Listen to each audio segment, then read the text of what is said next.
Or what is going on, everybody?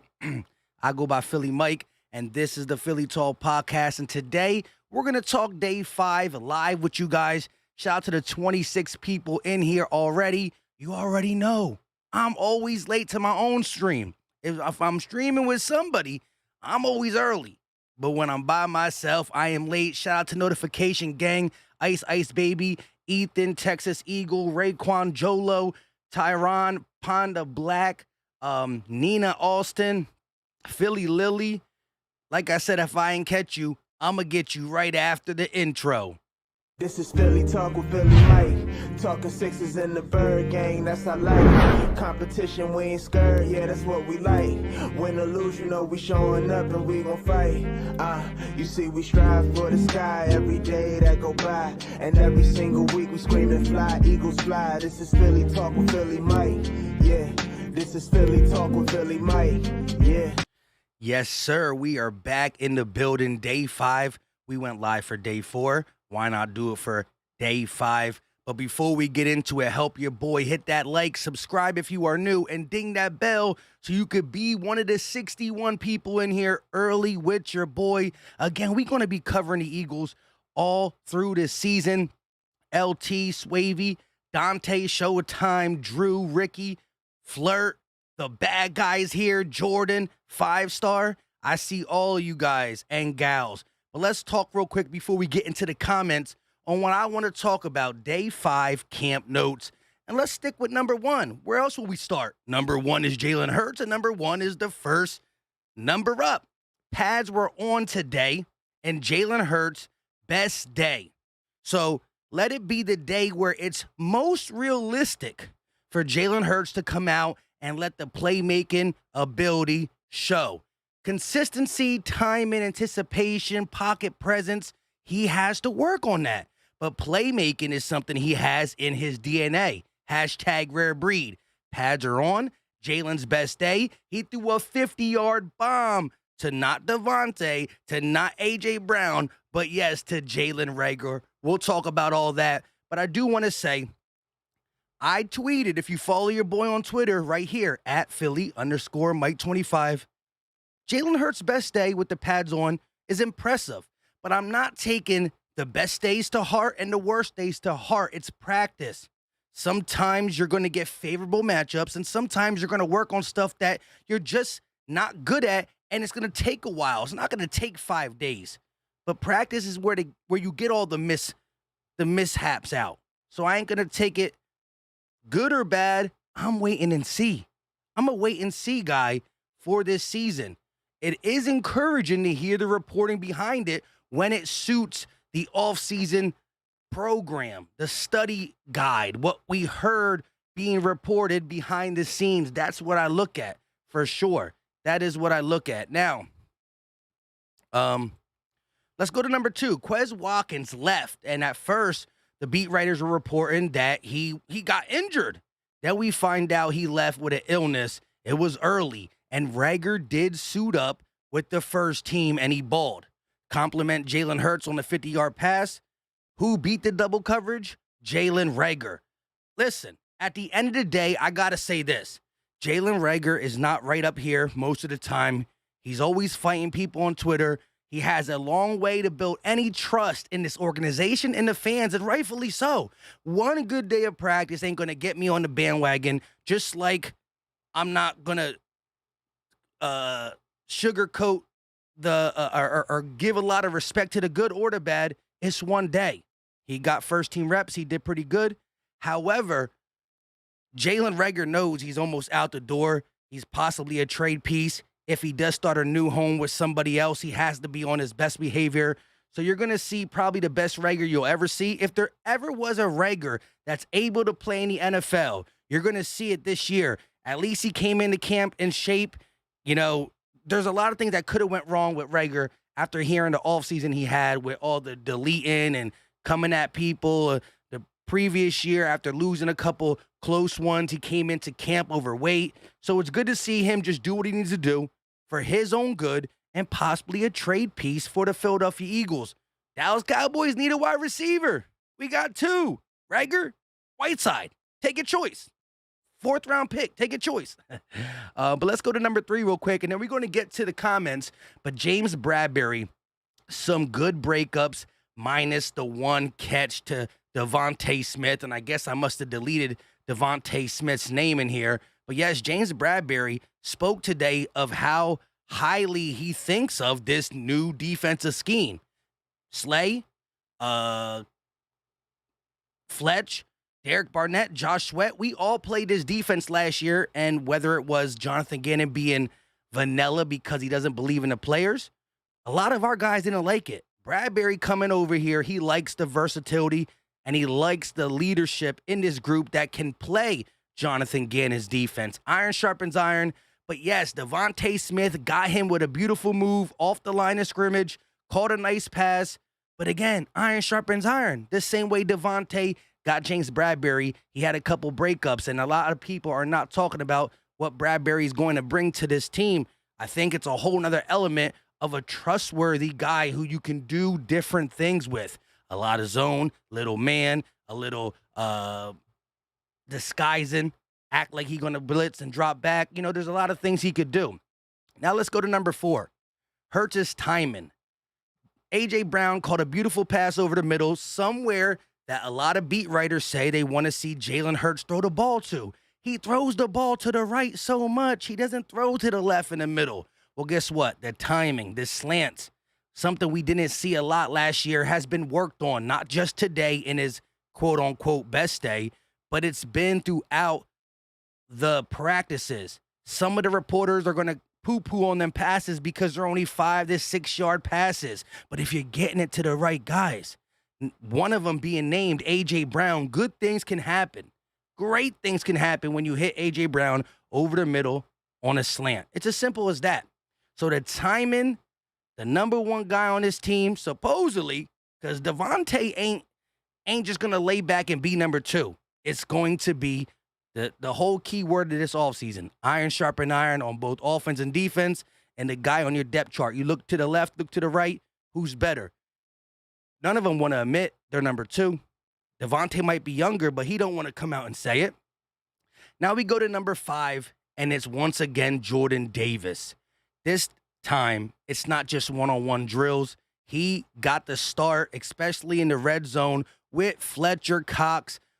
Man, seeing Jordan Davis, just the pictures of Jordan Davis alongside of Fletcher, and that's the Great Wall of China right there, right? Somebody said on my Twitter post, I'm not into building walls, but this is a wall I can get behind because it's dominant. And I think as much as we're going to play 3-4, you're going to see Jordan Davis alongside of Hargrave, alongside of Fletch. You're going to see that. And the interior offensive line that we play better be able to match pound for pound because these guys are coming. These guys are coming for sure. But Jordan Davis, once again, flashing, doing some good things, penetrating up front, making it difficult for the offense. I got to say this, though. On the play, again, Jordan Davis is not going to be in the plays where it's a passing down. Well, when Jalen Hurts hit that 50-yard pass, guess who was barreling down? So you got to credit Jalen Hurts. Now, he got the red jersey on. He knows Jordan Davis ain't going to hit him. But Jordan Davis broke through, was in Jalen Hurts' face when he made that delivery. So, you know, again, practice is practice. This is all we got to go off from today and the last 4 or 5 days. We're going to be able to talk about preseason and the most important part, the season, very soon. But I thought these 5 notes is what stood out to me. We're going to ask you what stood out to you. Let's get to the chat a little bit before we get into some pictures of training camp. The bad guy said 13-4 is the floor. Man, that's a crazy floor, but I'll take it. Texas Eagle channel member back in the building said we see teams work money around it all the time. Listen, we still got some cap flexibility. I think you got to go into the season with that in case of anything that goes south. Again, Isaac Seumalo came up limping a little bit. It don't look to be big. Quez Watkins walked off the field, but again, it was an illness early in practice, which let Jalen Reagor get some first-team reps. So I ain't mad at that as well. Who else? Devontae walked to the tent, but it was nothing serious. Trust me, the reporting would have still been going on right now at 9 o'clock at night if there was something wrong with Devontae Smith. So all in all, still good camp. It got a little chippy at the end of practice, but good chippy. I mean, these players, although they're told not to tackle, they got the pads on, they got the extra padding on their helmets, and they're ready to go to work. They're ready to go to work. Dominique said, I think people's take on Hurts not being able to throw is false. He can throw the ball plenty. If he can get the reads and timing down, he's a top 10 quarterback, no cap. My guy Dominique Barrett said, listen, I think that's what's big. Jalen Hurts came out today and preached consistency. He preached how his body feels good. He changed the diet. I love drinking lemonade. Not this year. I want to be all-time ready to take the bull by the horn as Howie wanted him to when he got his first start and just go with the flow. But yes, still things, timing, anticipation, and just having the confidence to stay in the pocket that extra 2 seconds, that extra 1.5 seconds before you bail. Do not leave a clean pocket because good things happen. You leave the clean pocket, your head gets turned down. You see, you can't see my eyes, and I can't see the chat. I can't see if somebody flashes open because I left a clean pocket. These are the things you got to work on. But there's still playmaking ability behind it, and that's how he was able to carry this team or help this team get to 9 wins after being an atrocious team. An atrocious team. Shout out to JLU in the building. We just got to stay healthy, man. Yes. And although I was upset with Nick Sirianni his first season for the lack of length during practice, the amount of intensity, the lack of tackling, the days off, it paid off in the long run of healthy players throughout the season.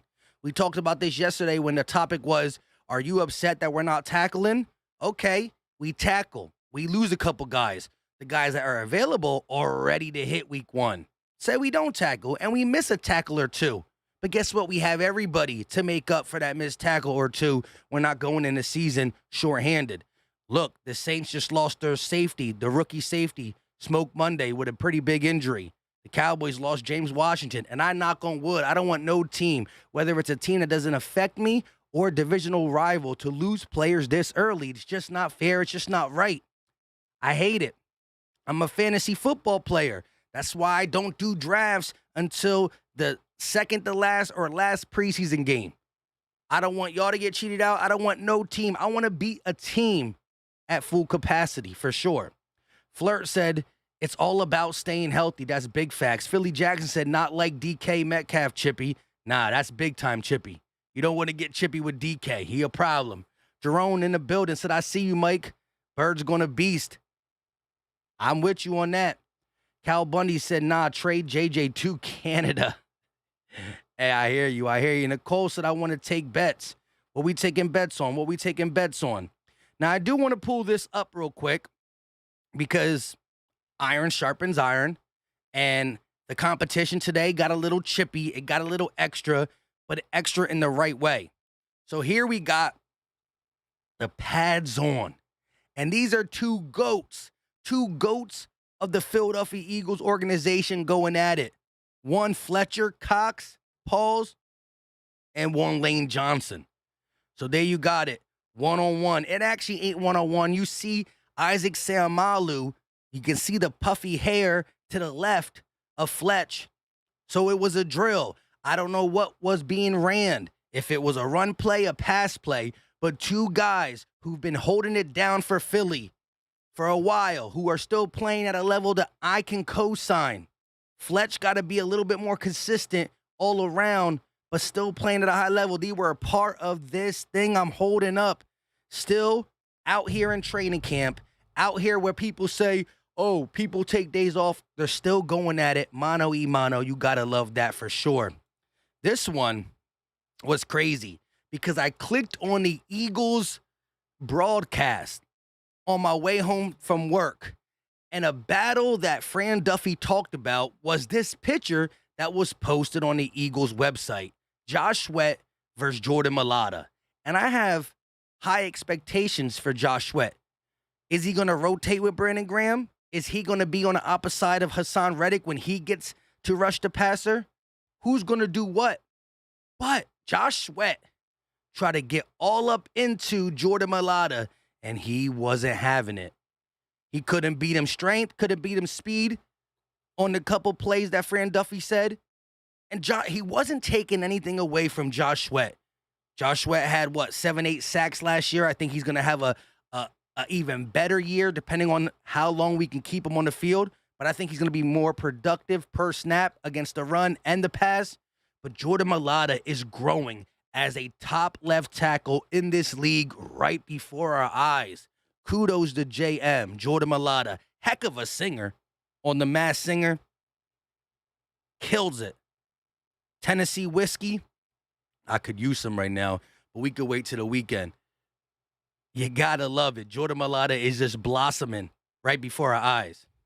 Now, before we get to some more pictures, let's talk what you guys got going on. Make sure you hit that like button. We got 185 people in the building, only 57 likes. I know we got some MVPs in the chat. We got some day ones. We got some new ones that still rock with the podcast. Hit that like. Let's get it to an easy 100 piece. 100 clips. But we not from New York, for sure. Jersey Boy in the building, channel member. What's up, bro? Glad to see Hurts bounce back after a couple bad practices. Here's the thing, though. Some people will have you think that it was a bunch of bad practices. According to somebody that I do believe in, he doesn't play favoritism, right? You can say Elliott Shore-Parks is definitely one of the more negative beat writers. You can say that Josh Tatalito, I don't know how to say his last name, is one of the more positive, always trying to make a positive spin beat writer. And you could say a guy like Brandon Lee Gowton is right in the middle. He calls it how he sees it. And Brandon Lee Gowton said, one good day, one bad day, one even day. No, it wasn't 3 bad days. A lot of people will have you think it was 3. And according to Brandon Lee, his check mark was good, bad, even, and then good, or up. Stock going up, and even means okay, stayed still. So, again, what were we working on? I agree with you, Jersey Boy. It's always to see the positive sign. But what were we working on? Were we working on something that we're not going to scrap it? Now, of course, you can't scrap everything. Jalen Hurts is going to have to do some things better than he did last year, and we're going to have to continue to do the things he did good last year, not on repeat, but with some creativity. Now, Fran Duffy was talking about having guys like AJ and Devontae and how creative you can be and how easy it is to be creative with them because of how they can play inside and outside and how they do some stuff similar but some stuff totally different, but they can hit all 3 levels. You need a little pass, both of them can do it. Medium, deep, they all got that in their repertoire. We're going to talk about it. AK, channel member, he said, I think we should also move Milton Williams to defensive end to help the depth out for more reps. Hey, I think both his sacks came on the outside, and he played very little there last year, and he was making the most of it at the end of the season. Right now, if you look at our defensive ends, to say the least, it is Barnett, Swett, Graham.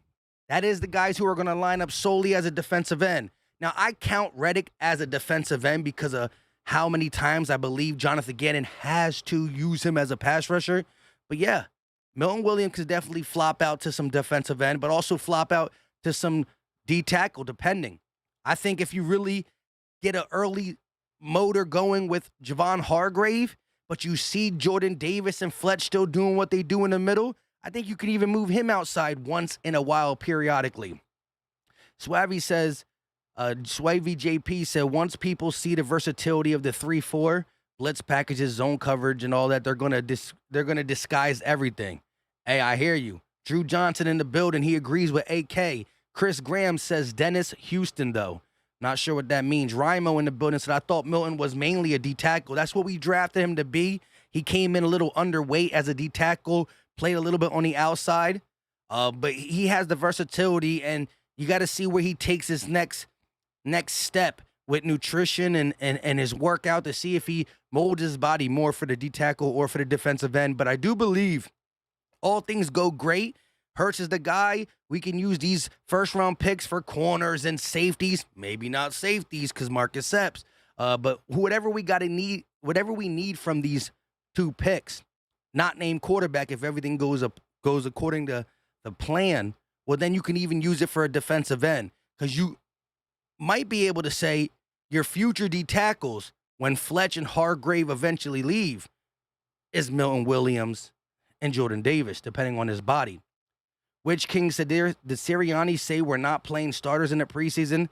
I don't know if that came up. I missed some of his talking points today. I only caught bits and pieces of everybody's thing because I was very busy. But I'm not sure. Let me know in the chat if you heard him say that. I don't think it has came out. It has been talked about much about the preseason. Tony said, old school 46. Hey, I wouldn't be upset to see a wrinkle be thrown in the middle of the game. 46 defense, when you really feel like you understand what they're trying to do to you, and 46 defense can stop. You know, if they're doing something that can prevent. I think Jonathan really wants to be multiple and versatile, and James Bradbury talked about it a lot. Now, there was one more picture that I didn't put up there, and again, Smitty beats James Bradbury on a play deep. Although Bradbury got the best of some other wide receivers today, this is a picture of Smitty versus Slay. We saw that all last year, and that got Smitty right for the season. But now Slay's had another guy he had to attend to, and that is A.J. Brown. But we've been seeing the mix match. Bradbury on Brown, Bradbury on Smitty. Slay on Smitty, Slay on Brown. Iron sharpen iron, but I just love how today's camp was described. Today's camp was described as a win-win for both the offense and the defense, and that's part of what I want to talk to you about. I put a poll out as soon as I went live. Don't know if you've seen it, because I don't know how to put the polls in the live chat. Like, I could put a poll right here. It'd be all right. But we heard day 1 went to the offense, day 2 went to the defense, maybe day 2 went to the defense, maybe day 3 was a tie, day 4, whatever it is. Day 5, we heard a lot of good stuff about the offense. Jalen Reagor. We heard A.J. Brown catching balls from Jalen Hurts in stride, Devontae Smith. But we also heard the Jordan Davis sightings, the T.J. Edwards sightings, the James Bradbury sightings. Today has been described as a win-win for both. And that's where the iron sharpens iron. Man, you beat me this play, I got you next one. And it's been pretty even.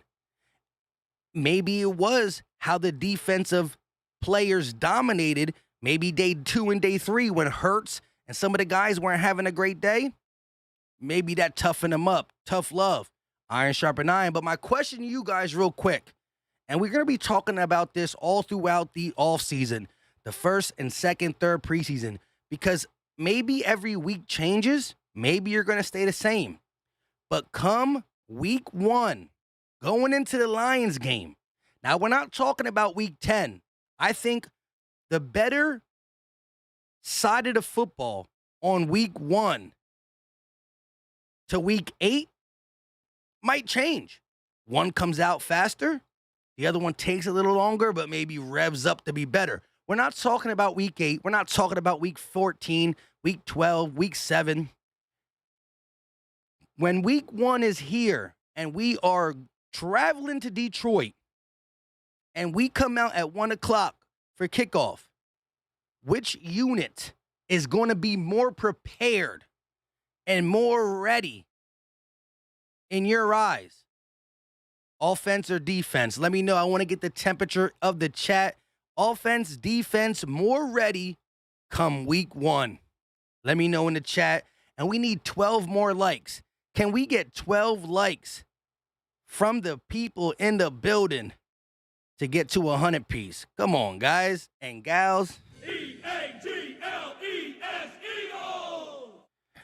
Let's go, let's go. I want to hear JLU, the first one to respond. He said the defense will be ready week 1. We'll be a little bit more ready come week 1. Here we go. Frank, Sandwich, 58 Fresh, Ethan, Cal. Okay, Xavier with the first offense. We went 7 defenses Before we got one offense and another defense follows right through. True Savage, Rob Gamble, Marquise, Swavey JP, Tony Bryan. Eagle has landed. A lot of people think that they're not saying that the offense won't eventually catch up and pass it or be equal, but come week 1, we're going to have a more ready defense. Slipknot says offense. J-Fam said Hurts will be ready. I ain't mad at it. AJ said defense. Dolphins fan in the building said the Eagles are trash. Get him out of here. Actually, don't get him out of here. We let anybody and everybody come through. But get these Dolphin fan. What? Tua? Really? Bro, your quarterback is in the same boat, if not a worse boat, than our quarterback. You got weapons. I don't want to hear no excuses. We won't make none over here. We are coming off a playoff appearance. You coming off everything brand new. Plus, you got your ownership cheating. Get him out of here. Get him out of here. Ghost TV said defense. Rimo said offense because I don't trust Gannon yet. Oh, okay. I mean, Gannon is a big what if. To me, though, the what if feels more, I don't know, there's just something about the way he played vanilla defenses last year that shows me or lets me know that it was more because he really didn't have the pieces to win or die with. I'm not making no excuses for all the 75+% that Gannon allowed. Not at all. But I do feel like it, man, just go out. I think we have the players now and the talent on this team that even if we play somewhat vanilla, they're going to be able to get it done. I think we're going to win one-on-ones. You're getting BG back. You're adding Hassan Reddick. You're adding linebackers that can fly. You're adding corners that can play zone, man, that can close on the ball. So I feel like it's going to be a little easier that way, but I hear you. Hold up, though. We got a new channel member in the building. E-A-G-L-E-S, Eagle! Shout out to Joseph Harris. Welcome to Philly Talk 24/7. Listen, I got a lot of DMs, whether it was Twitter, whether it was Instagram, whether it was, I didn't really keep all the ones that were commented on or under videos, but we will have at least 1, 2, or 3 Philly Talk Podcast Fantasy Football Leagues, $50 buy-in. Again, you got to find a way to hit me up on Twitter, IG, somewhere outside so we can talk about how we get the money. It's a $50 buy-in. Last year we had 2 leagues. 1 goes to the channel members. Actually, 2 goes to channel members. And if we don't got channel members, but they want to play, I'm going to figure out possibly another league. It was fun. Keep that in mind. That got to be tied up sooner rather than later. Not the draft, but the actual, purchase ticket to get in or whatever we're going to call it. Twisted Death said, how did Sanders do today? He was still on top of his game. He's still proving that he's trying to earn that respect back. Not really back, because I don't think the majority of Eagle fans lost it. I just think he felt some type of way, how some content creators, but more importantly, the people who write articles and tweet and got the Philly Inquirer, the Philly Voice, talked about him possibly losing his job. But he did drop a pass. One of the bad throws, according to reports, was Jalen Hurts threw a little out pass to Miles Sanders. It was a 2-yard pass. The throw wasn't perfect, but Miles dropped it. Now, I didn't get to physically see. Was it a very difficult catch? But the reports are that it did touch his hand. So it's sad to say that, come on, Miles. I believe him as an overall player, but I this year I'm not going to be able to make any excuses if things don't go the right way for him. Can't make excuses. He's done after this year. If he doesn't prove or decide to take a somewhat team-friendly contract, it's going to be bye-bye. Either he proves that he's worth what he wants or he's bye-bye. I don't know. I said Miles Austin. I meant to say Miles Sanders if I said Miles Austin. My bad. Nina said I tried to hide the scum comment, but I didn't even see it, to say the least. Shout out to you, Nina. It's all good. Like I said, unless they're talking unless it's like threats or racism, I'm cool with the slander. You can come in here and say the Eagles are trash. We've heard that before. It ain't stop us from us winning games, though. That's the thing. Name Brand said, would you take Sanders' availability over Saquon's talent? Sanders' availability over Saquon's talent.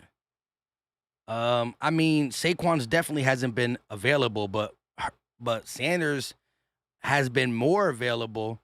But the overall player, I would take Miles Sanders overall over Saquon. What I've seen from Saquon in the league, I would take Miles 100% because even though he's hurt, he's still there a lot more. And that 5 yards per carry is no joke. Whether we got a great offensive line and the Giants had a bad one, I don't care. No excuses. Shout out to Texas Eagle, though, coming through with a $5 super chat. EAGLES Eagles! My guy, he said, I don't know why I went up. He said, who is right tackle two? Kind of worried about the O-line depth. Well, Jack Driscoll. Jack Stahl is going to try to make his way to tight end too. If Grant Casatera can stay healthy, I think he'll get it. But I think Jack Driscoll showed that he can come in and play both right guard and right tackle. Right off the grip when we drafted him, and I think we drafted him in the 5th roundish. Correct me if I'm wrong. He came in early in the season. It was Carson Wentz last year, the 2020 season. Lane Johnson was not there. I forgot if he was hurt, if something was wrong. But right in that Washington game, Jack Driscoll had to come in and take some snaps, and he was like over surprisingly handling himself against a Washington front four. I forgot who was exactly blitzing. Was it Chase at sometimes? Was it someone else? But this is the 2020 season. I think that Driscoll, a guy who gets banged up too, so you might have to worry about that. I think he's been able to sit the bench a lot in 2021 because of how healthy we've been on the offensive line. Last year, doing the whole Nick Sirianni, chill during training camp. That we didn't ask much from Jack Driscoll. But I will say that Jack Driscoll is a guy that sometimes I forget about. And so there, I think it's good. I think left tackle, you got Andre Dillard. As of now, he's not traded, so you got Andre Dillard behind Jordan Milada. Can he play any other position than left tackle? I don't know. Does he play tackle at an A+ level? No. But it give you a C+, B-, high-quality left tackle, and he's transformed his body and mindset. Whether that shows up on the field I'm not sure. But we saw him even in his regular mindset and body at left tackle, he could be serviceable. And then you got Landon Dickerson, who would take his spot. Maybe they could slide Isaac Seumalo back over there and then play. I know we got rid of Nate Herbig. Correct me if I'm wrong. We got rid of Herbig. But Cam Jurgens can come in and play some guard too. We really going to use him as the future safety. But I think we're a little bit. We might not be 2017 or 2018-19 deep, but I do think there is some depth on this team offensive line-wise that you can have a guy get nicked up a little bit and feel comfortable about it for the short term.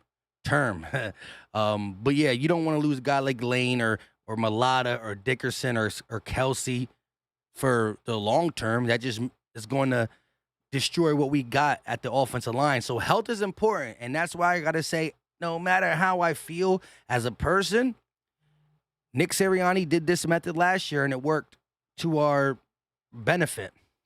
Raekwon said Jacob Media wants us fans to react. Hey, sometimes you're always going to get the good with the bad with some people. You know what I mean? It is what it is. 58 fresh that I got Calcaterra with that second spot.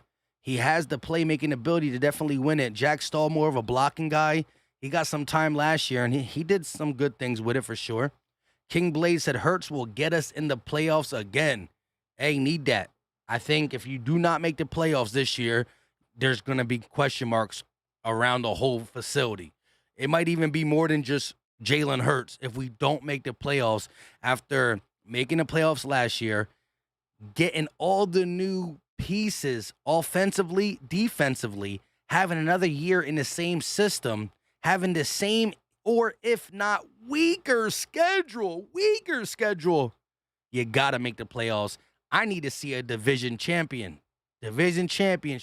We want the East. We coming for it. But hold up, we got back-to-back super chats. Sydney, family in the building. I see you all the time on Jacobs. And Joseph Harris, the newest channel member. Shout out to y'all. E-A-G-L-E-S, Eagles! Sydney family said good morning. Big Sills says Milada looking better than last year in camp. We talked about that a little bit ago. I put up this picture, Sydney, real quick. Let me show you. I put up this picture, and we talked about Fran Duffy reporting that Josh Swett on 2 plays went at Milada with some good stuff, and Milada was like, not on my watch. Speed ain't going to get around me. Strength ain't going to get around me. Just because I can sing Tennessee whiskey like no other don't mean I ain't a mean person on the field. Jordan Milada look quicker, stronger, and that's not to say Josh Swett ain't going to come in and raise heck throughout this season. It just goes to show you what type of guy Milada is. Started for the bottom, now he's here. This man did not play football a handful of years ago. A handful of years before today, this man knew nothing about football, knew how to play rugby, knew how to grab the ball and run straight. And now he's not just winning with strength. He's smart, he's technical, and he's fast. Shout out to Joseph Harris with the $5 banger. He said, great, Philly Mike. Do you think a 5-man front on defense gives us the best pressure at quarterback with Davis as the nose? Thanks. Listen, if you are really confident in your back end of your defense, like Slay, Bradbury, say you still going with a nickel back.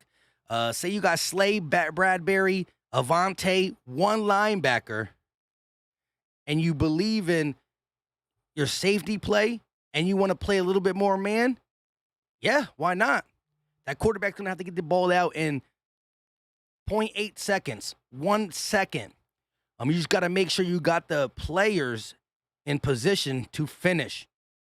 Get the ball out, pass the fleck, close on their target or their area quickly, and then make the tackle if need be, especially if they dump it down. You see a 5-man front, most quarterbacks in the NFL, whether it's Brady, whether it's Rodgers, whether it's Stafford, they see 5 Eagle blitzers on the line, they go and check it down to a tight end, to a slot receiver, a running back. Now it's the secondary's job to get that man down. I think creativity is a must this year because you have the players who can adapt, who are smart, who are versatile to show creativity with. However, even when we play vanilla, I think we're going to win a lot of one-on-one battles. I think when you put Fletch and Jordan Davis together, they can win up front. When you put the rotation out there of Reddick, Graham, Swett, and even Barnett, they can win the one-on-ones, especially if they're fresh. You got Kaiser White to match it with a couple guys. You got Bradbury who can play close to the line of scrimmage, bump and run with a guy or two, especially if it's the second wide receiver on the team. So I think this defense, the sky's the limit. And although Jonathan Gann is going to be holding the clipboard, do something with it. You know what I mean? But Joseph, I would like to see some 5-man fronts. Maybe not every single play, because you do got quarterbacks out here that can eventually, you show the same look all the time. As some people said Gannon did in the first half. He was too predictive. You're too predictive. You got quarterbacks out here that will dink and dunk down the field. Hence, we didn't allow things to go over the top. But Goff, Carr, shoot, Zach Wilson in the first half, 70-plus completion percentage. Knock it off. Knock it off. Texas Eagles said mods in here sniping folks. Okay, we got we getting people up out of here. All right, hold on. So what's being said? Yeah, we just want to keep. Look, we could talk trash. Just try to be respect. You could talk trash to me, but try to be respectful to the peers. But really, no racism. No racism. I can't even say it. No racist comments. Racism. And no threatening other people. That's pretty much it. I need to take a sip of water because I'm getting tongue twisted. But listen, we got 270 people in the chat. I got some more topics to talk about. You know how I do. The first 30 minutes, the first 25 to 30 minutes be bulletin board material. We went over, I repeat, we went over these main topics. Pads on, Jalen Hurts' best day. Quez left, and Jalen Reagor got the first team reps and balled out. Bradbury has some good plays. Devontae got him once. Hurts' timing with Brown has been getting better, not just today, but throughout the last couple days on checkdowns that in a real game scenario can go to distance.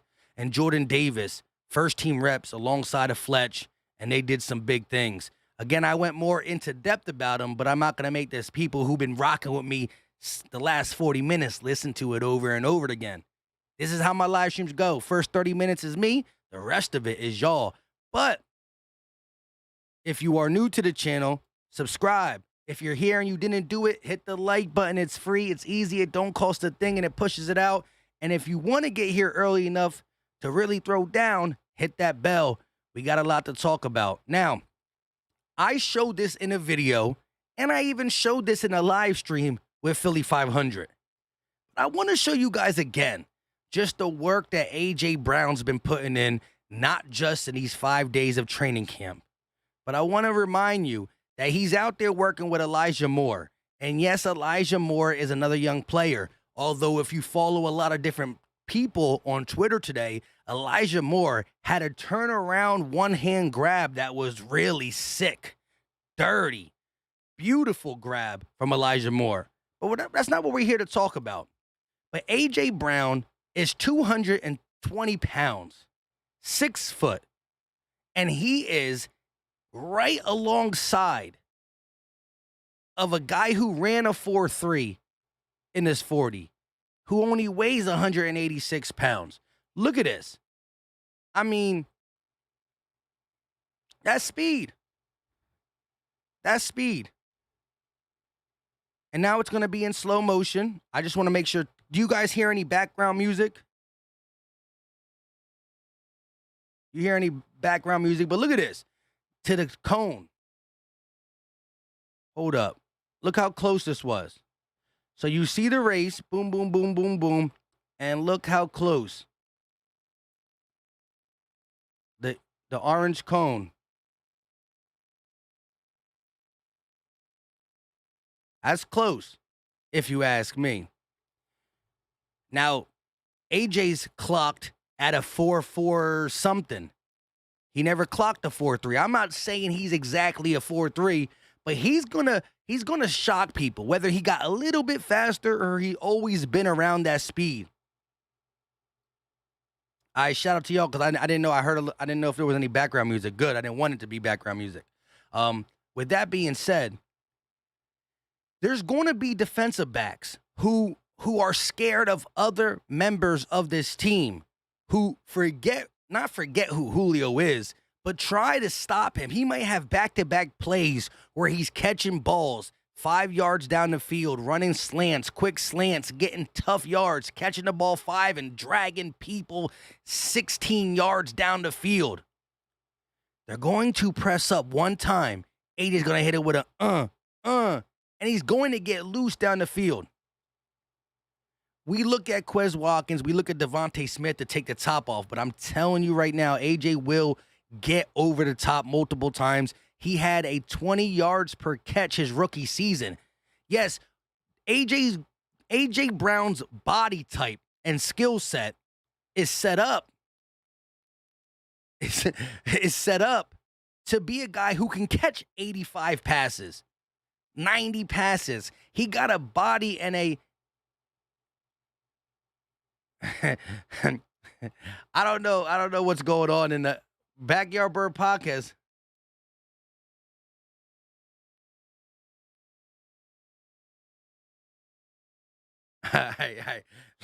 Let what is going on? Listen, I don't want look. Let's not just keep timing people out for no reason. I mean, The word Trump can be used normal, and it can be definitely used in the wrong way. It can't be having Eastside Monster said Philly Mike Trump. Like, come on now. You know what I mean?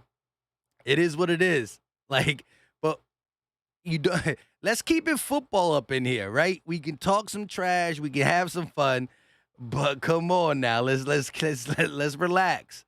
But what I was saying is this: AJ Brown has never been a guy who caught volume because of where he was drafted. Ever since he was good, Derrick Henry was the king of Tennessee, rightfully or wrongfully.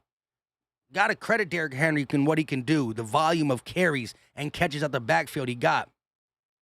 However, 6'1", 6.5 foot, 220, the skill set AJ Brown produces is a skill set that you should be able to throw him 90. He should be able to get 80, 90 catches. But he also can catch only 50 and still get you 1,100 yards because of where he is and how he does it. All I'm saying is this.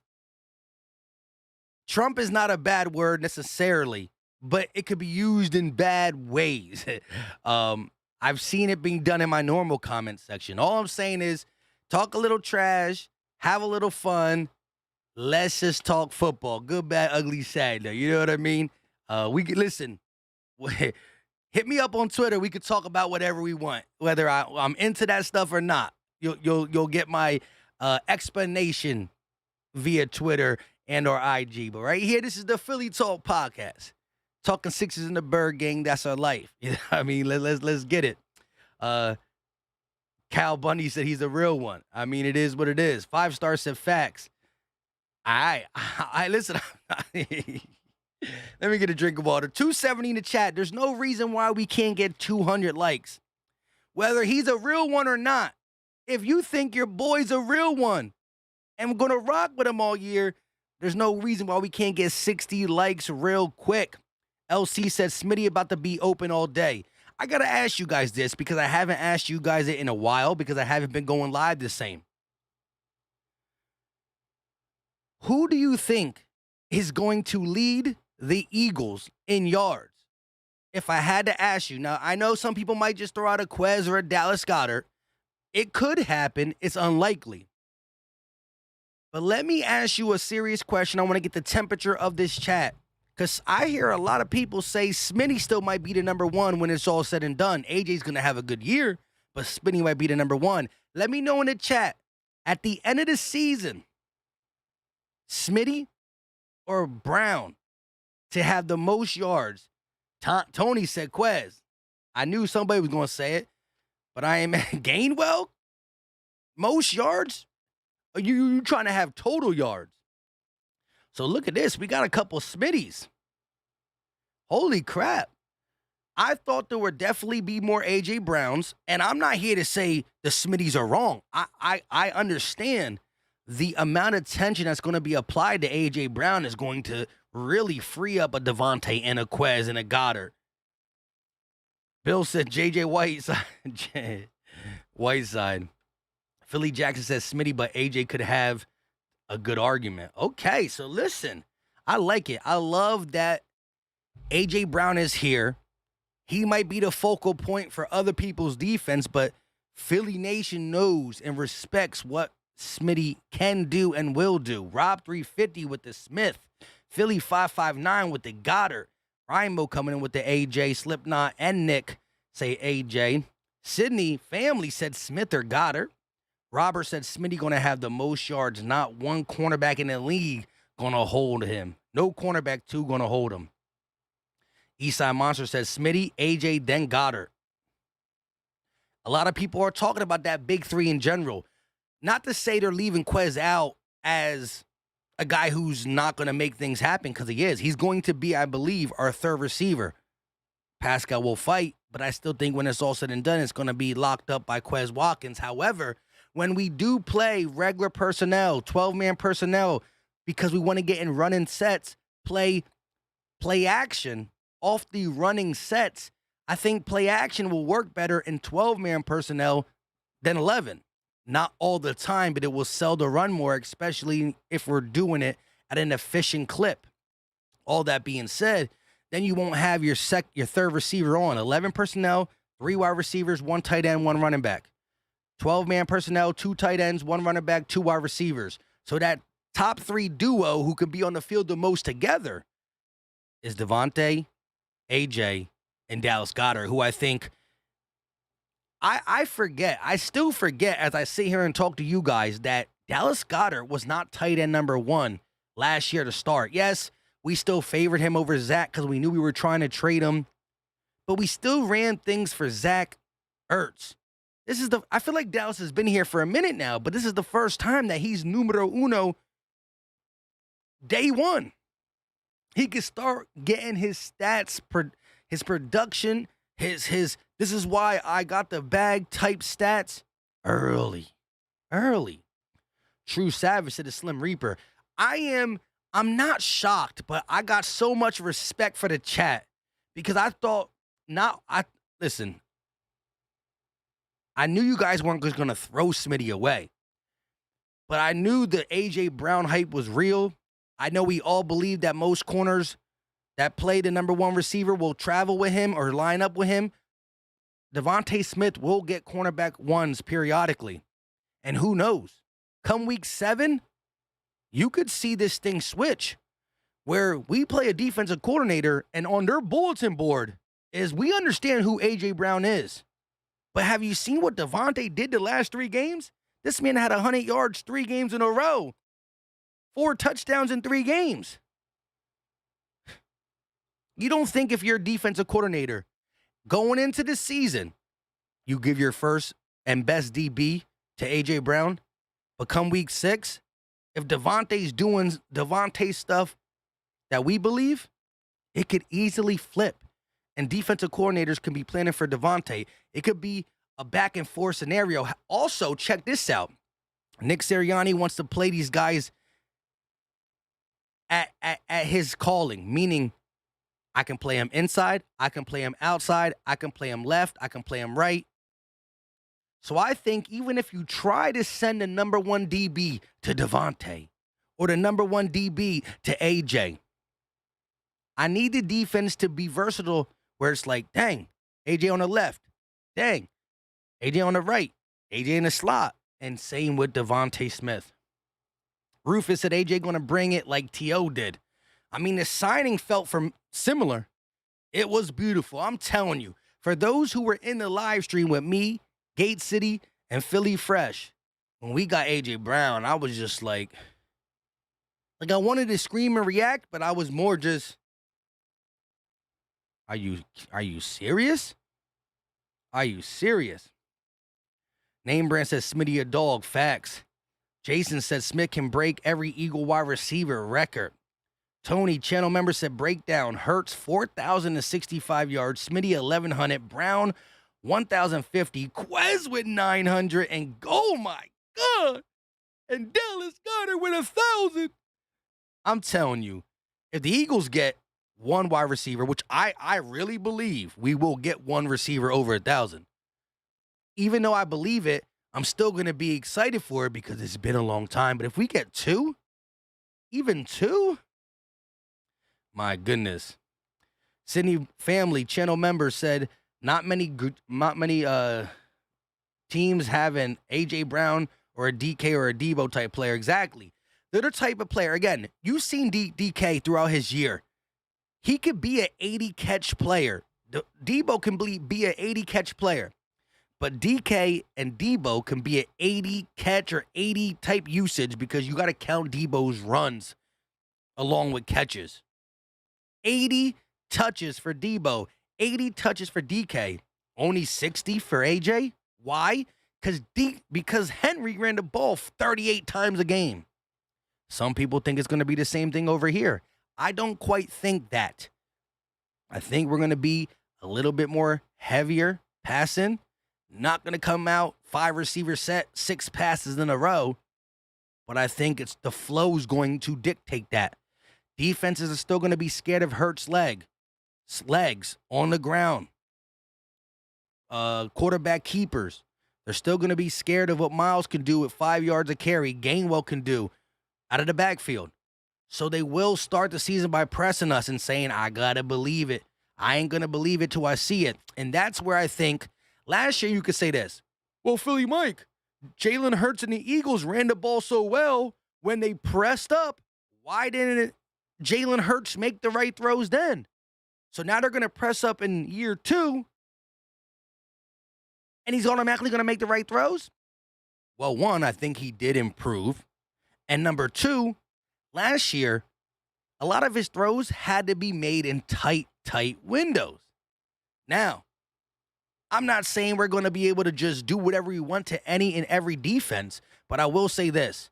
When you can't game plan for one in particular wide receiver or tight end, when you have to mix and match and move your defense around, when you have to worry about 3 levels, all 3 levels of the defense, short, medium, and long, it stretches the defense out so much that I think when he throws a Devontae, it's going to be a bigger window. AJ, Dallas, Quez, the windows are going to be bigger because of all the moving pieces.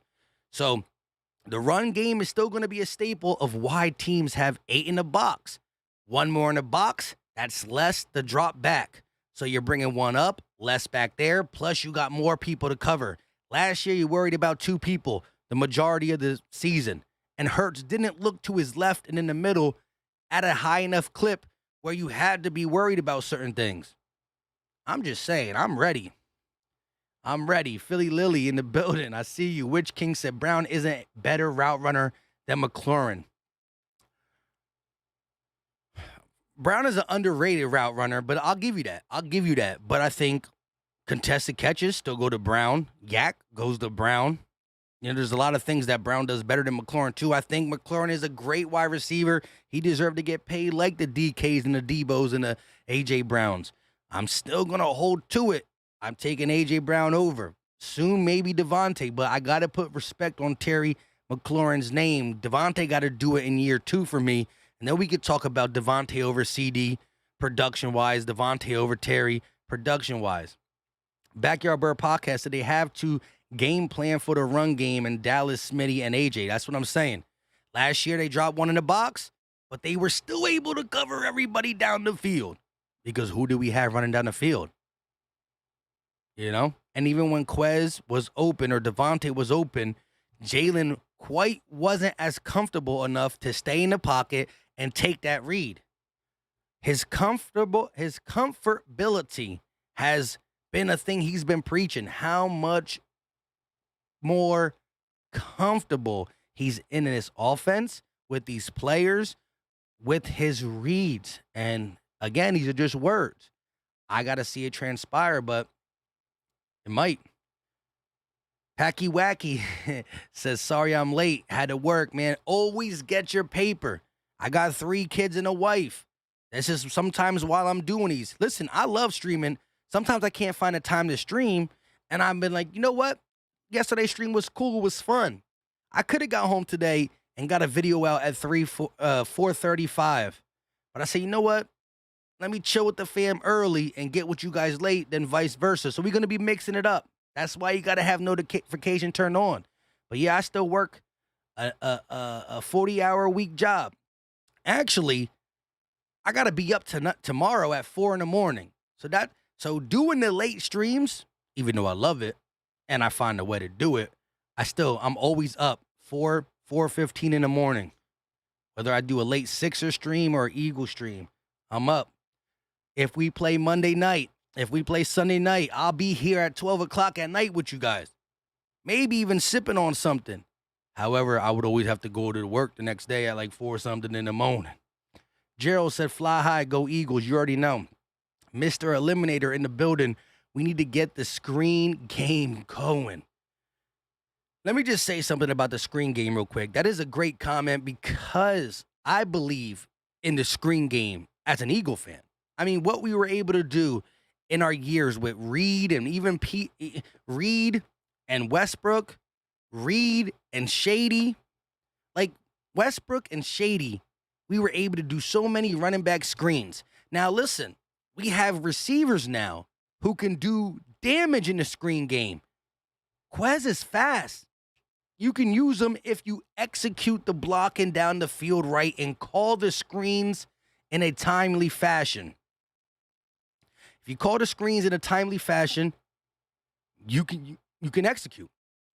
You got guys like AJ who can run through people. You can execute.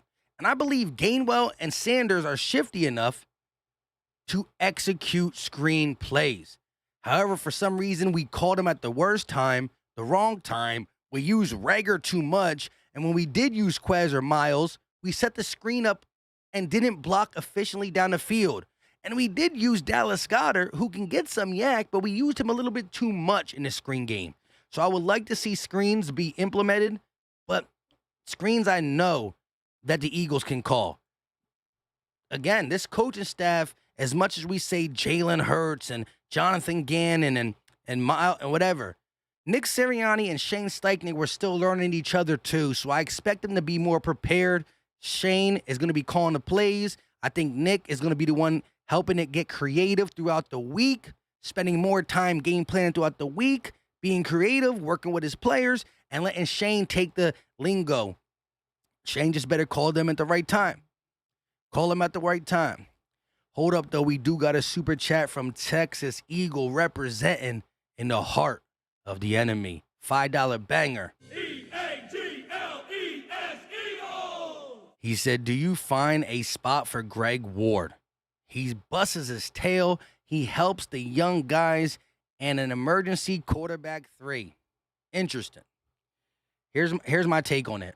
For the longest time, our wide receiving core has been so bad that we kept him around. And we kept him around as a safety blanket for the young guys, for an emergency, even in the game. And although at times he was better than Rager, better than Whiteside, better than the guys that were getting more time because of where and how they were drafted was wrong, how he's grew for that a little bit. But I got to say it feels good not to need him because that means we're doing something right at the wide receiver position. I agree 100%. If there was ever a way to keep him on a roster just because of pure heart, pure dogness, and let's be honest, one of Jalen Hurts' best pass last year was a back shoulder pass to Greg Ward Jr.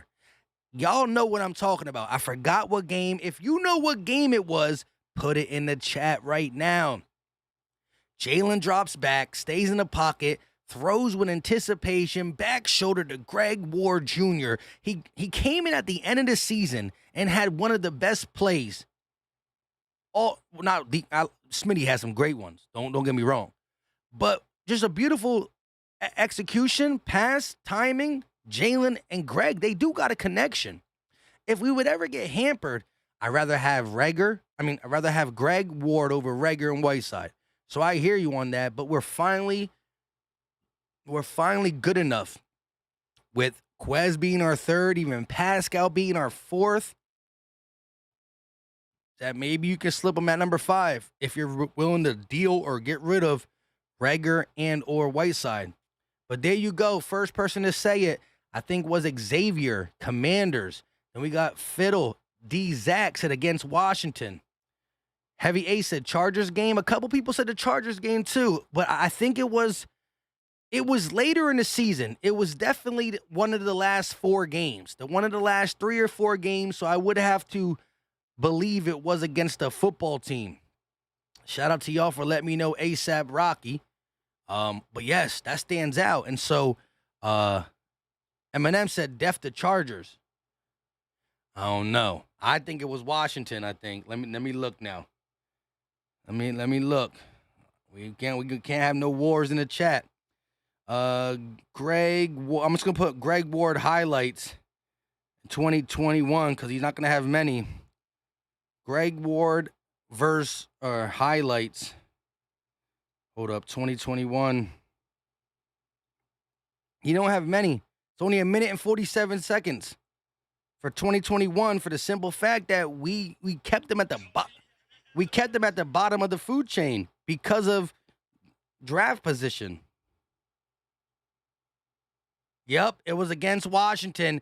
Back shoulder fade at the pylon over number 39 for the Commanders. We don't care who it is. It was against the Washington blah, blah, blahs. back shoulder fade in the end zone by the pylon. It was good. It was good. So shout out to y'all for knowing. We just hit an hour and 5 minutes. You know I get a little bit sleepy around that time because I ain't been doing live streams like that, you know? But listen, we got almost 300 in here, and we still 10 likes away from 200. I know y'all got that in you. I know y'all got that in you. Let's get it to 200 likes. Let's get it to 200 likes. Now, we broke down a lot. We broke down the iron sharpen iron. We showed the pictures of some high, chippy battles between Fletch and Lane, between Smitty and Slay, between Jordan Milada and Josh Swett. We've talked now back-to-back days on how there's more positions, I feel like, coming out that have a tighter battle, whether it's running back, whether it's wide receiver 3-4, whether it's the right guard position, whether it's safety, linebacker, CB behind our front three. There's one video I did not bring up on this screen and we didn't talk about, and that is back-to-back days now, when the practice is over, there is a defensive back for the Philadelphia Eagles that stays there and works with the young guys. Guess who it is? Darius Slay. Now, in the video, I can't pull it up because I didn't get it right on this platform, and I still got to work how to get on Twitter and do that live on OBS. But with all that being said, one of them was the McCain guy. Shout out to Gate City. He just dropped a video of McCain being a underrated guy who can possibly make this roster and maybe jump up in front of the Zach McPhersons, the Tay Gowans, the Kerry Vincent Jr.'s, the Mario Goodriches, the Josh Jobs. Now, there was another player there, but it was too far, and I don't really know exactly what Mario Goodrich looks like without his jersey on, and or Josh Job. If you know the clip, let me know. I know one was Mac McCain, and I don't know the other DB. But you can see in the movements and in the way Darius was showing them how to respond and what to respond to, and the level that McCain was coming back like, okay, like this. Like, you just seen legit team bonding, legit team teaching from Darius Slay. You got to love that. My man got things to do after practice. He live a full life. Darius Slay be on the grind. But he listen, I think that the veterans on this team, like Brandon Graham is speaking so highly of what this team, the players that have been in meaningful games, whether they're just trying to build Jalen Hurts up for the rest of us or they truly believe in him. The players that have played meaningful games are feeling some type of way about this team with the way they're speaking, acting, and going about their business. That says a lot to me. Body language and the way people respond to other people and just daily functions at a practice show me more than a missed throw. A drop, a missed throw, that's going to happen. They're humans. But sloppy body language, giving up on a play, all that stuff, that's not Philly. And I'm not seeing it. I'm loving what I'm seeing. Jaden in the building, what's up with you? Backyard said Huntley, all right, but Covey is lightning. Dante said Roots on 3. We'll pull it up in a little bit. Sydney said Dean and Kyron Johnson add that spice. Now, listen, Dean has impressed. But right now, I think a couple beat writers said Dean still has a place to climb because of the play of a TJ Edwards, a Davion Taylor, and a Kaiser White. Shout out to my guy, Philly Take with RB in the building. Surprise player to keep an eye out for. He's asking me. I'm going to need you to tell me who your surprise player is, Philly Take with RB. But if I had to answer that on the spot, it's a surprise player.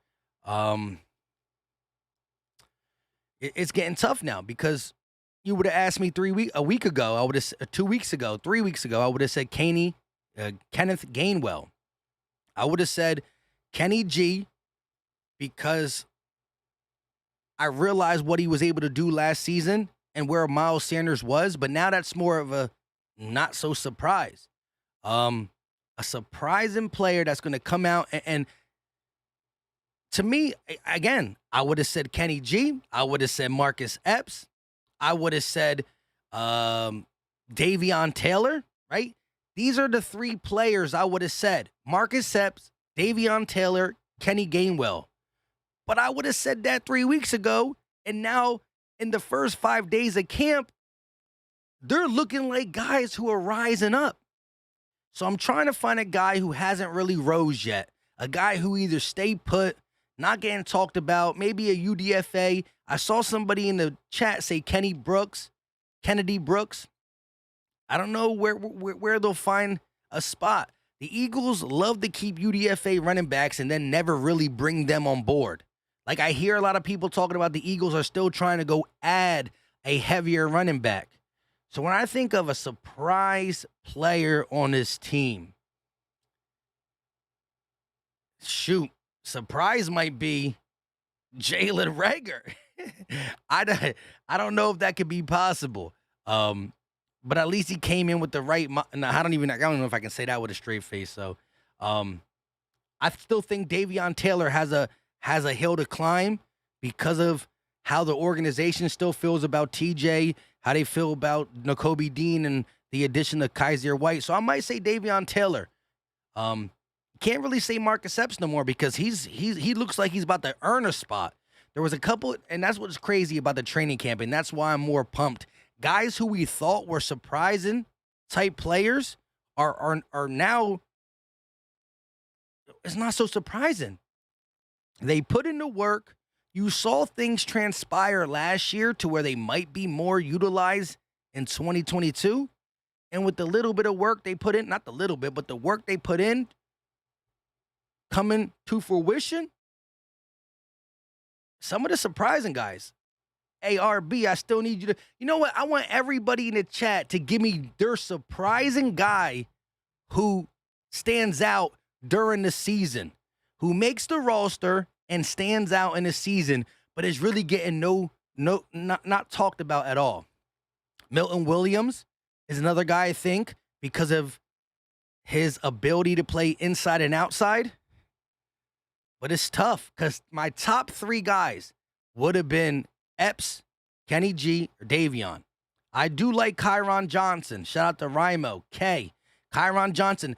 Hey, when one of my most watched videos is the Mario Goodrich video, and although I was high on him and being signed on as an undrafted rookie free agent,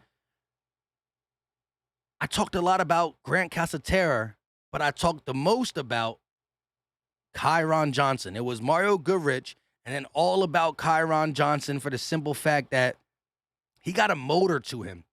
He was undrafted because he's a little bit underweight, but man, he went against Trevor Penny, whatever you say his last name, the guy who got drafted first round to the New Orleans Saints, who we have their draft pick, but he was beating up. He was disrespecting Trevor Penny. And whether you think he shouldn't have been a first-round pick or not, he still was a first-round pick. He disrespected him.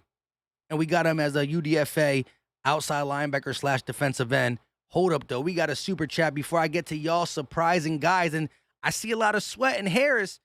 Maybe you can classify them as surprising. Swett kind of opened his arsenal up last year a little bit. But shout out to Tyree Hendricks with the $4.99 super chat. My guy's ready for the season. He said 4-2 in the division, 12-5 throughout the season. See you in the title game. Fly, Eagles, fly. I love the attitude. I'm ready. Name brand said Epps. Cal Bundy said Deion Kane. He's been a receiver who got some. It's going to be hard to be surprised at the receiver spot, but you might make the team off of special teams. We got Dickerson, Harris, Swett, Epps, another Dickerson, another Swett, Barnett. Barnett could surprise people because, I mean, listen, 2 sacks, 8 penalties. If you flip that around and If this man comes out and plays less snaps but somehow gets 6 sacks, that is a very surprising stat line. So maybe I took surprising wrong because you could be a good player but just get a surprising stat line. And so then that's where I can see Swett. Swett gets double-digit sacks. That's surprising because he might play a little less. Ayo Frost, you right about that. Kyron Johnson was our 6th-round pick. My bad. That's right. Name brand said Jaquiski Tart. He comes here on that 1-year deal. People not really thinking he can really do anything. Maybe he gets a starting job and he balls out. Maybe he shows the Niners why they should never let him go. Anthony Harris is a mop. That's all I know. Chris Graham said Nashawn Wright, Britton Covey, Cameron Johnson, they'll both make the team. I can see really one of Devin Allen or Britton Covey making a team to be utilized as a special team returner. I don't think both Devin Allen and Britton Covey both make the team. I can see the Eagles picking one. They're going to designate them as a wide receiver who is their punt return, kick return, something along them lines. They are smaller, so taking a beating in the kick return, even though we never really return it anyways. But punt returns, we got to be able to flip the script. Chris Scott said, I love Jackson. Is that Teron Jackson? Or are we talking about Tyree Jackson? Lewis C said, what up with the family? I can't even talk. I need to take a sip of water. It's been an hour and 16. But Lewis, I hear you. I'm going to hit you back about the fantasy football league if I could spit it out. Nicholas said, he's talking to Ethan. What is going on here?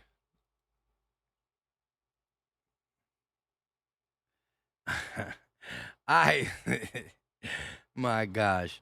Calcaterra been acting crazy in camp. Yeah, but he got to stay healthy. We know the injury concerns via, concussions. Now he just got to stay healthy with, lower body. That's what he got hit with, the lower body. This is who you need to be getting up out of here. Yes. Listen, they've been coming on people's regular videos and the streams heavy. They trying to get these people.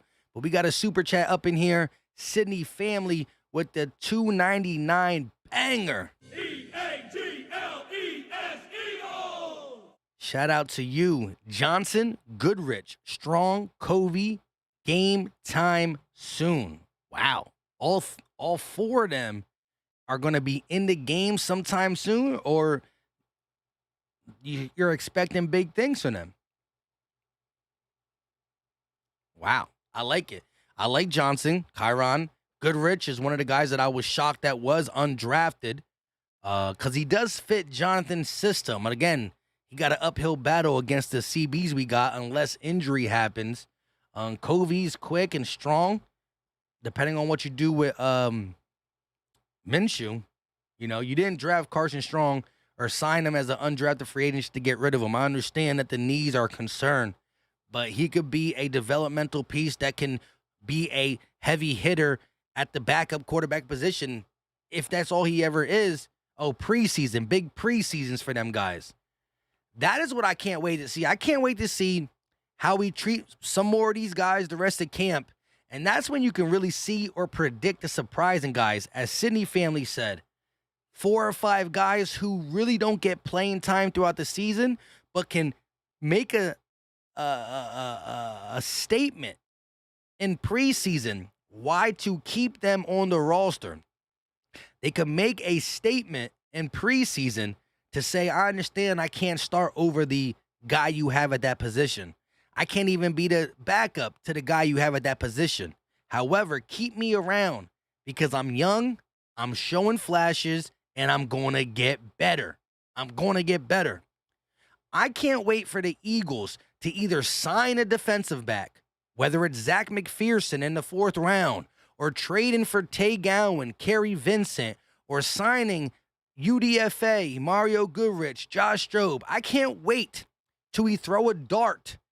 Listen, Jordan Milada, 7th round pick. It was a dart, and it worked big time. He's about to be an all-pro left tackle. We threw a dart at 2 receivers late in the game, late in the round. 5th round Hightower, 6th round Quez Watkins. One stuck.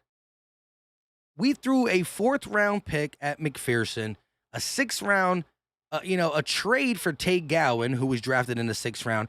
I can't wait for one of these guys to stick.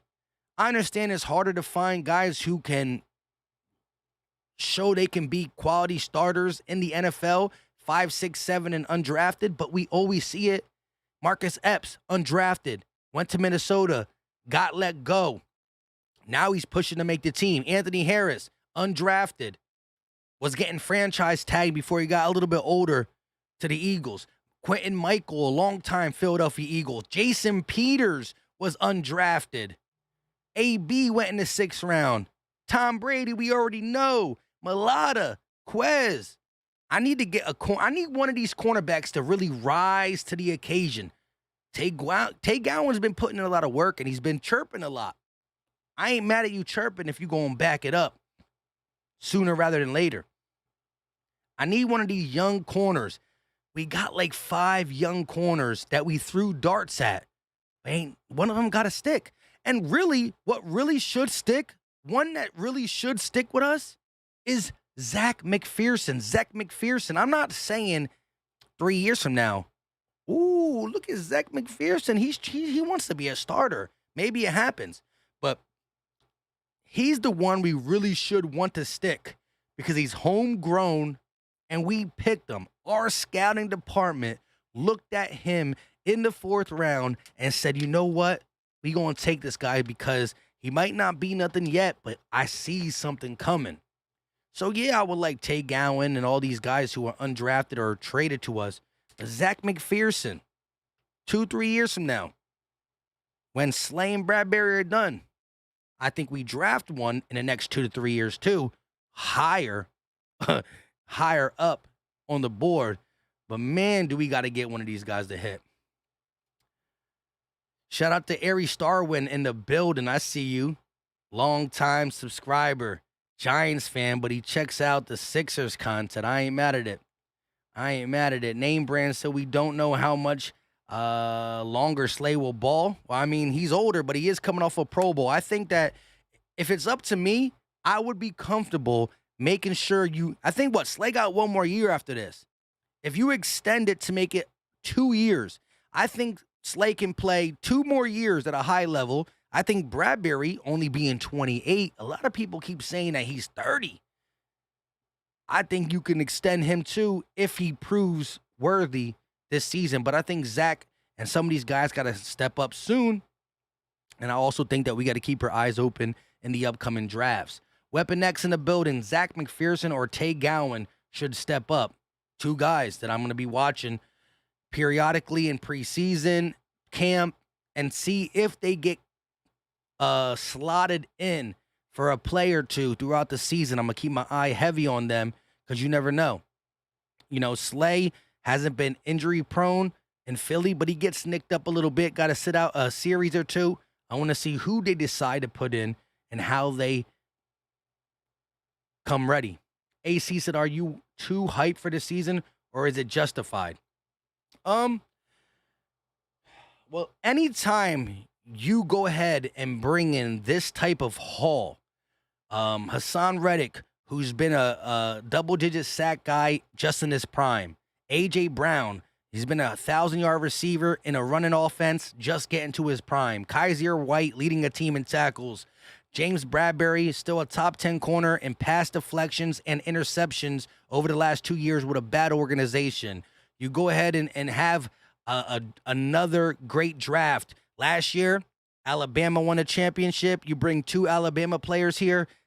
This year, Georgia won a championship. You bring 2 Georgia players here, right?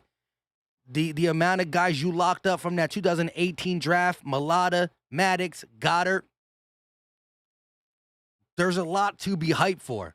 However, I've been saying this as we get closer. It's going to be an epic season, no matter what. It's going to be epically great because we did what we thought we could do.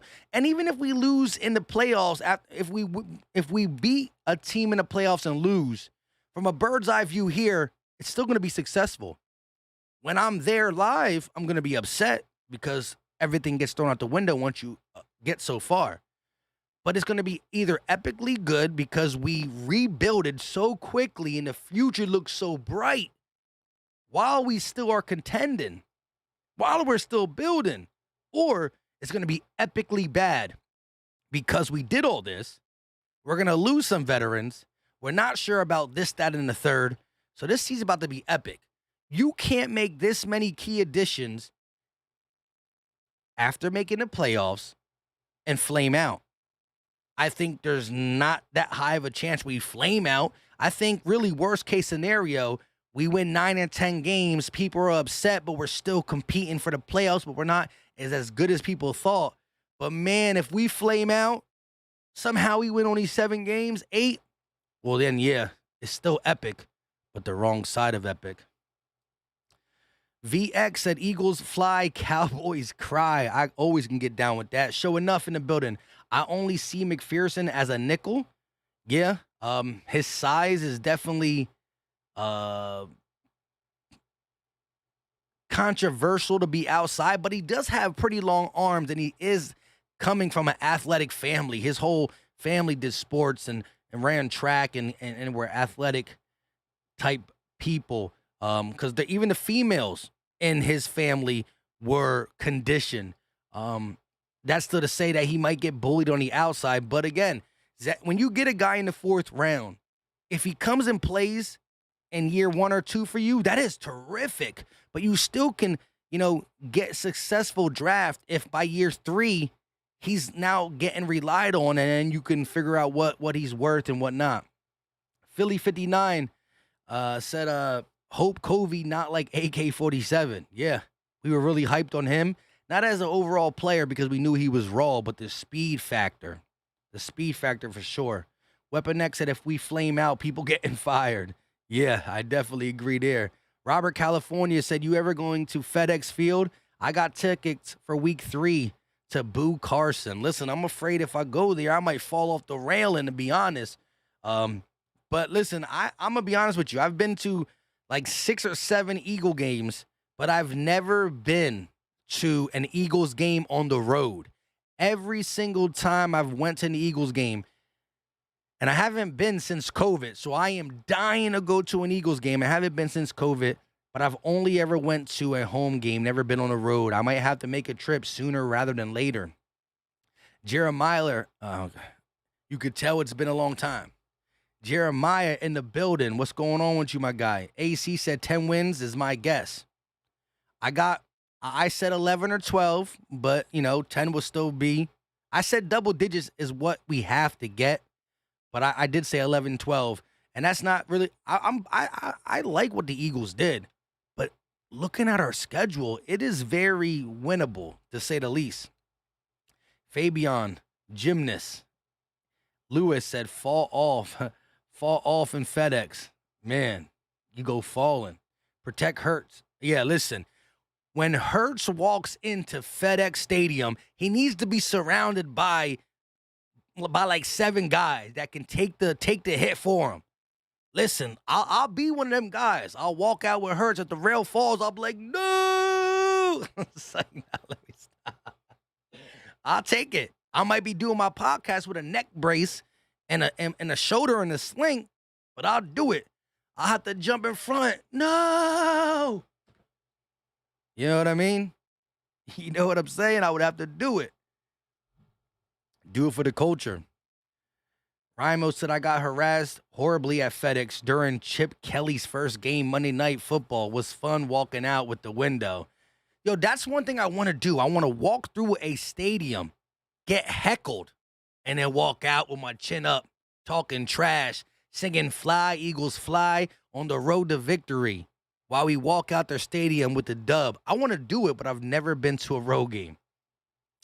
Mr. Eliminator said, Philly Mike, will you bet at open? Oh, I'm trying to get my ducks in a row. I will know Thursday. This Thursday, I will know if I'm going to the open practice on August 7th. So I will know this Thursday, and I'll be posting it so I can meet up with some of you guys. Weapon X said, no excuse for Hurts. He has literally everything he needs to succeed. I couldn't agree any. I agree 100%. Reese, only one Reese. Philly D said, Mike taking one for the team. I would have to. I'll be up here, like I said, neck brace, arm in a sling, but it'd be worth it. It'd be worth it. Footlong said, Hurt season, baby. Hey, you see AJ wearing it. Shout out to my guy, L Busy. You know, we got to do GOAT Talk very soon. It's about that time. Peter Riley said, I went to the Eagles versus Falcons game, 2019 road game. We lost. Phew, that's crazy. Daniel said, yo, Mike, how you feel about Davion Taylor? Listen, we just talked about that a little bit ago, Daniel. A couple weeks ago, he would have been my surprise guy to get playing time, but now he's been showing up in camp. He's been doing everything he needs. And Davion Taylor's list to get better. He just has to stay healthy. He's so raw. He's so behind he's so behind in snaps, reps, and being able to know the little intricate pieces about the game. He has to be healthy. He has to play. He got the versatility, the athleticism, the speed, the strength. It's his religion that kept him from playing, from getting reps from high school all the way up to even college a little bit. But health has to be his main concern. You really can't control it, though. You got to go out there and play by play, give it all out there. But, man, can he get a break with the injuries? I believe in Davion Taylor's ability. That's why we drafted him in the 4th round. I did an interview with Davion Taylor going into his 2nd year, and he straight out told me, I didn't even believe I was going to get drafted in the 4th round. When he got drafted, when his phone rang and it said it's the Eagles, they want you in the 4th, he knew what he can do, speed, strength, and athleticism wise, but he understood that he was far behind in the knowledge of the game because of life experiences, a life religion, you know? And shout out to his family, you know what I mean? It was real hard for him to even do things at Colorado. But you got to credit his will and his determination to even be able to play college ball and to be noticed by NFL scouts with the lack of playing just because of potential. You got to give him credit for that. We've been going for about an hour and 32 minutes. It's 10:15 at night. You're probably saying where you're at and maybe your schedule. You're like, 10 o'clock is early. Well, Philly Mike got to get up at 4 in the morning. At the latest, I can get up at 4:15. So when you turn this, yesterday I streamed to about 10 o'clock. Remember, this is back-to-back streams for Philly Mike. I streamed to about 10 o'clock at night.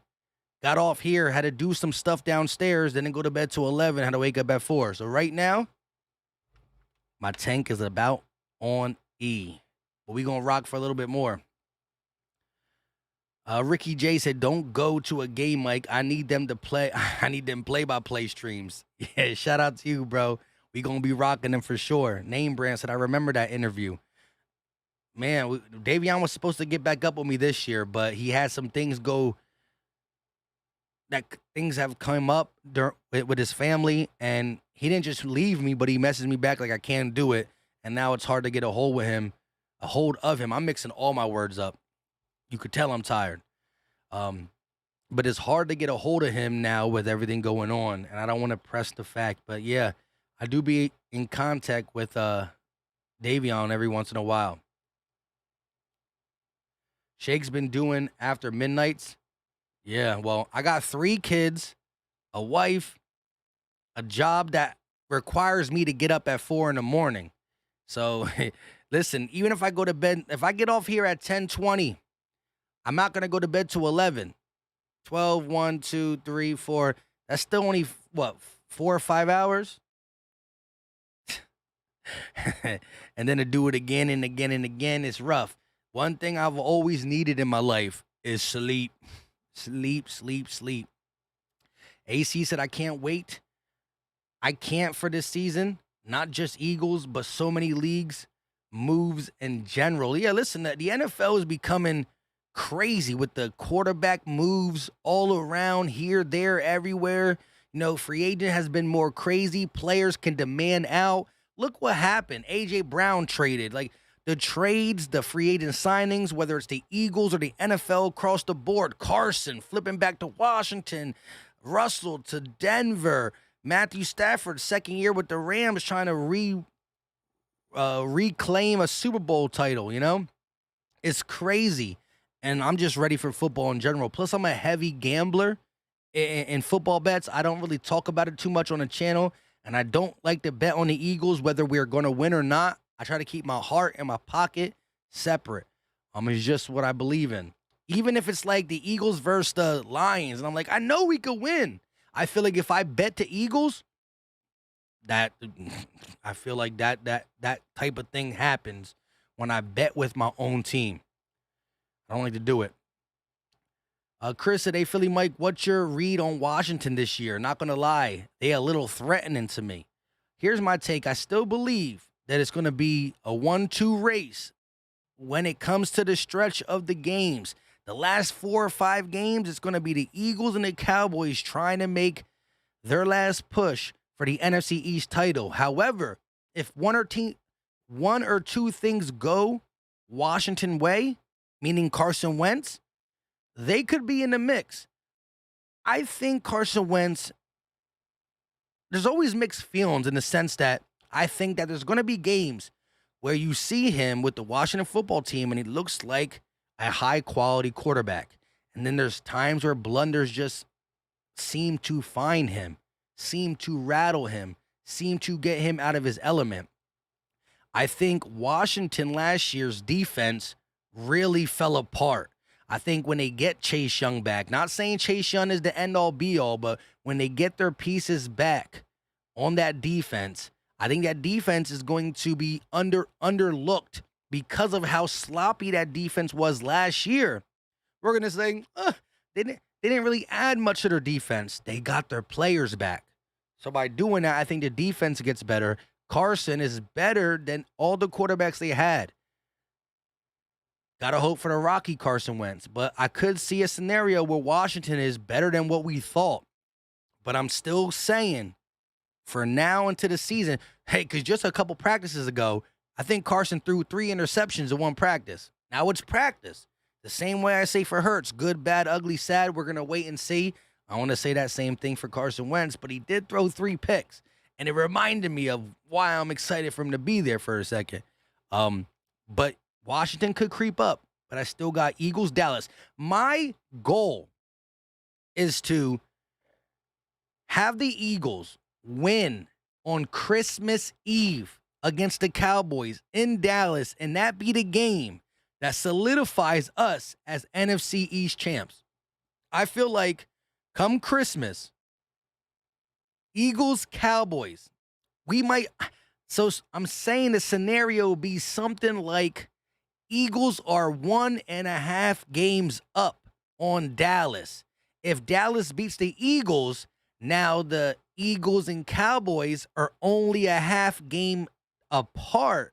So the last couple games matter. If the Eagles slip, Dallas can somehow take advantage of it.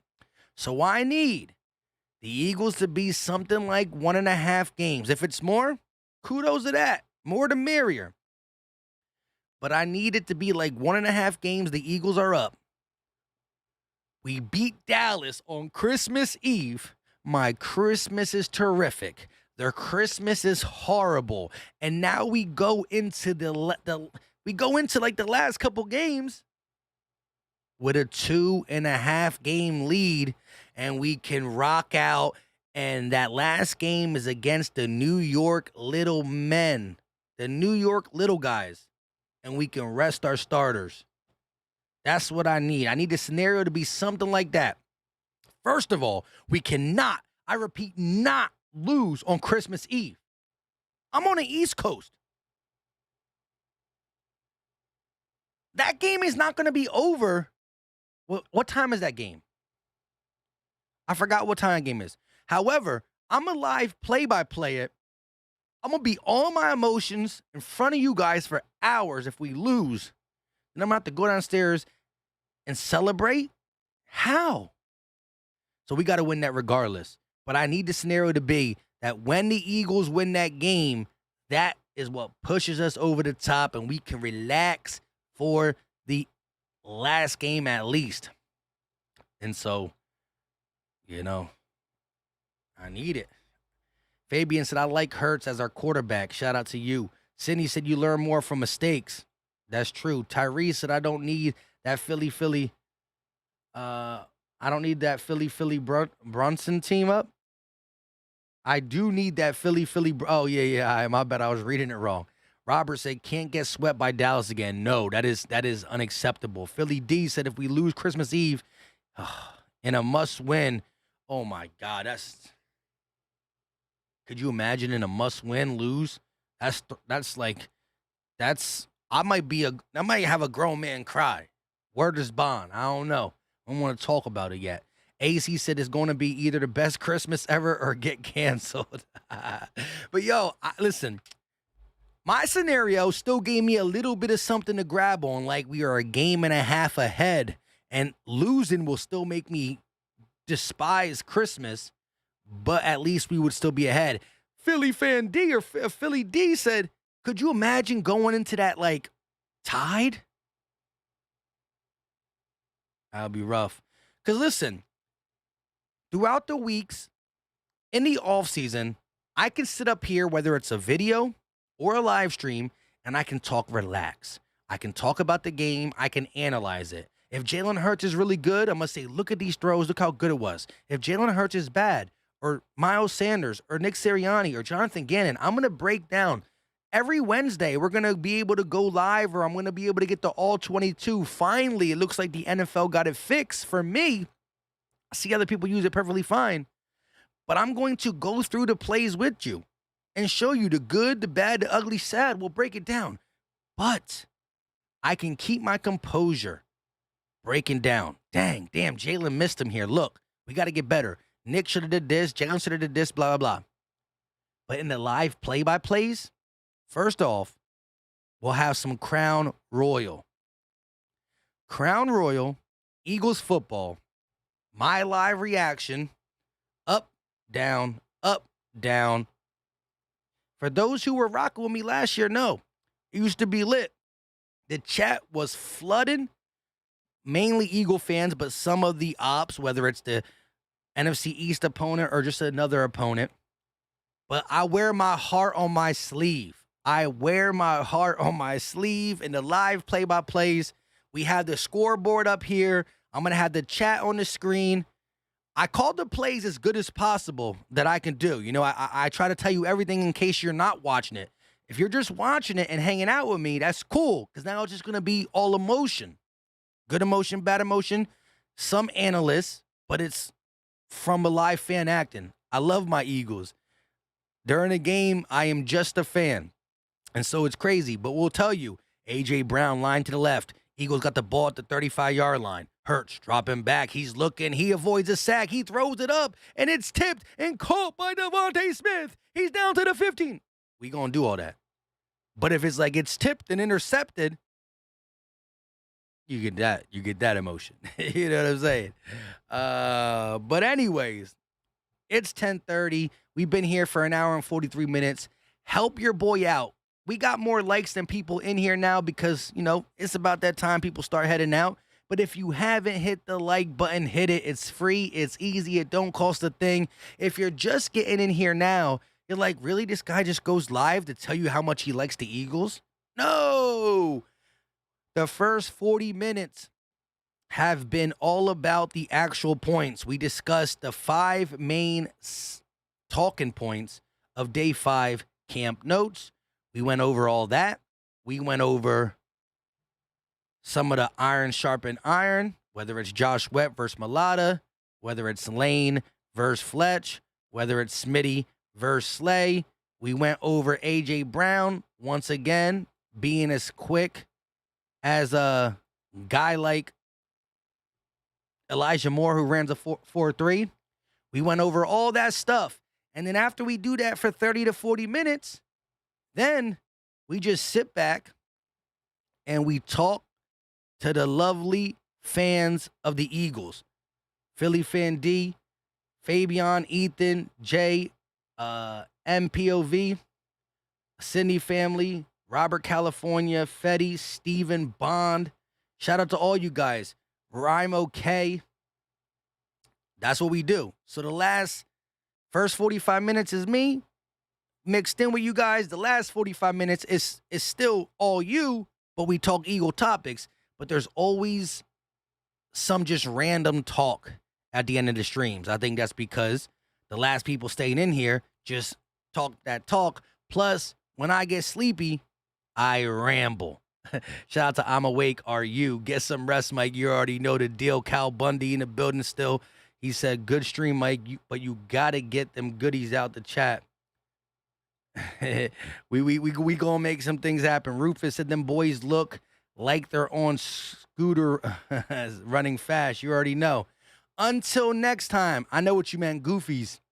Until next time, I go by Philly Mike. Again, if you're just jumping in here and you do want to hear about them first 5 topics, and you're like, dang, I'm about to drive for 30 minutes to an hour. I got to go to work. Restart the podcast. Listen to the first 35 minutes. I go by Philly Mike. Hit that like button for your boy on the way out. Subscribe if you are new and ding that bell. The people who hit the bell get notified when we go live or drop video, and they're here ASAP Rocky. Until tomorrow, I'm going to sleep. Peace, peace.